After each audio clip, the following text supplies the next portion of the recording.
Hi, welcome to the video. Just want to talk a little bit about Revelation 14:4. Talk about the versions, what that all about. So if you go to the description below, there should be a link to the PDF here. This is the horizontal timeline. Basically, it's to scale. So this green line right here, vertical green line, is 8066. More specifically, September 11th, 8066. This vertical green line is September 22nd, 8073. That's a 7-year period here, and it gives all the scale. So this is 8070 right in the middle here, and then going back. So yeah, so this is the consummation period with the house of Israel.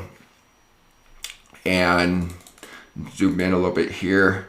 This cyan line here, I'm gonna turn off my, I'm gonna turn myself off here. Okay, so this cyan line here is the 1335 dated per Daniel 12, verses 11 to 13.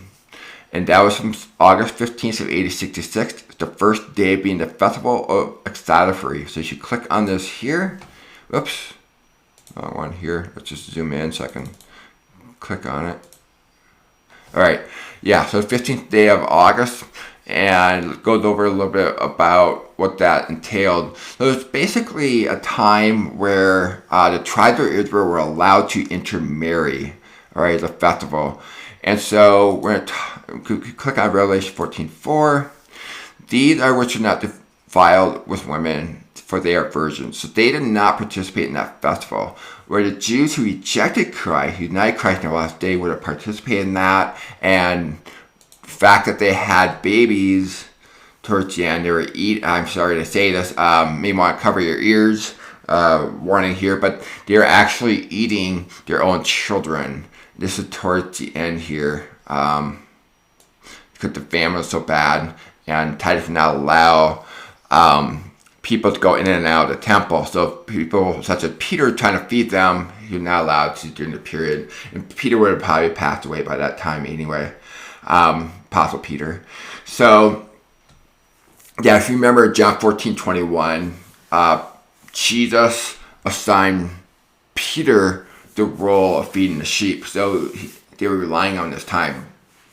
I do not believe Peter was ever stepped foot in Rome. I believe that is fabricated history to fit the narrative that Emperor Constantine wanted to try to centralize the church around Rome and himself as well. So I do not believe that portion of history. And matter of fact, some of the stuff you read on that is pretty laughable and it's pretty obvious it's fabricated. Anyway, that's what that was all about, Revelation 14:4. They endured during this time. Alrighty, and let's just kind of expand a little bit more in a chapter. Mentioned referred to 144,000. Now to the Jewish people, that was you have 12 times 12 times 1,000.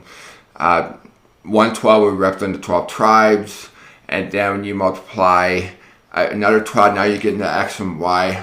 Okay, you're getting things in plan view. And then the Z coordinate being 1,000 being represented total, without knowing the exact number. So it's now dealing with volume. So it's referring to a volume of people.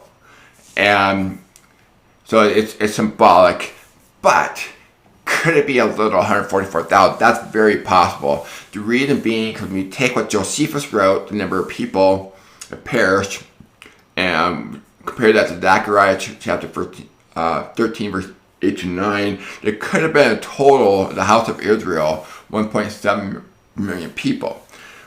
And when you compare that to Zechariah chapter 13, 8 to 9, 2/3 perished, leaves about 500,000.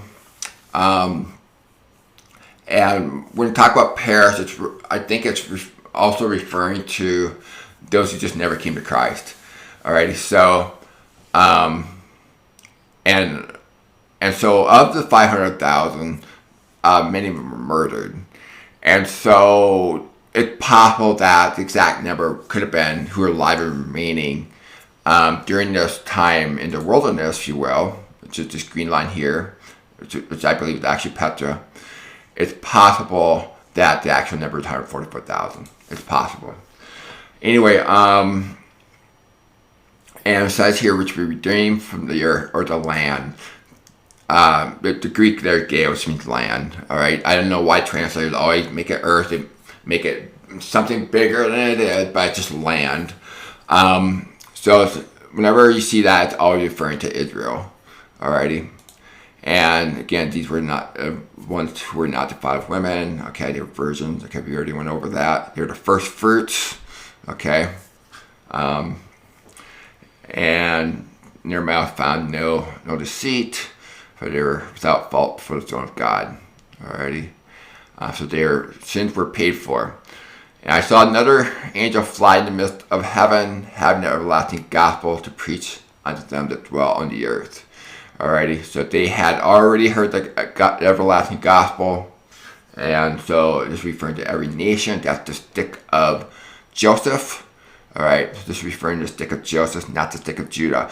This here with the stick of Judah, those who were at the temple and Jerusalem. This is referring to the stick of Joseph, who were spread out throughout all the nations. Alrighty, and so the stick of Joseph had already been in Petra during this time. They were the ones that prepared a place for the stick of Joseph, or stick of Judah, sorry. I remember Jesus, while he was in Jerusalem, said, I will prepare a place for you. And that was the stick of Joseph putting that into action during this period of time.